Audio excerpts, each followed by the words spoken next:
ဒီလတွေကို English လို့အတူတူအတန်းထွက်ကြည့်ရအောင်ကျမတို့မြန်မာစာမှာရေးရင်ကြတော့ January February အဲ့လိုရေးတာเนาะ English စာမှာကြတော့အဲ့လိုအတန်းမထွက်တော့ဘူးအတူတူပြောကြည့်လိုက်ရအောင် January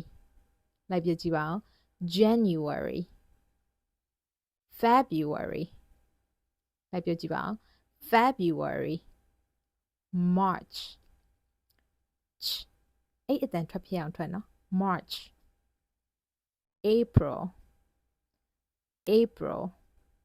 May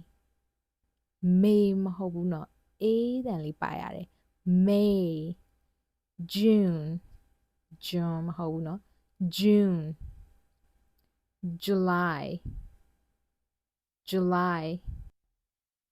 August အဲ့အတန်ထွက်ပြအောင်အတွက်เนาะအနောက်က S နဲ့ T လေးเนาะ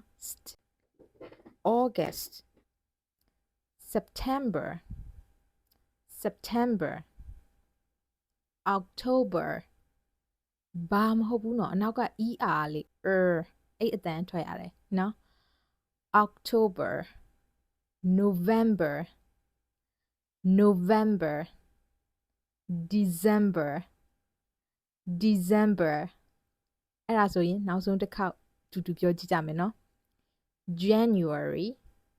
February March April May June July August September October November December အားလုံးပဲရမယ်ထင်ပါတယ်ရည်တောက်လိုက်အောင်เนาะနောက်တဲ့ဗီဒီယိုတွေမှာပြန်ဆုံမယ်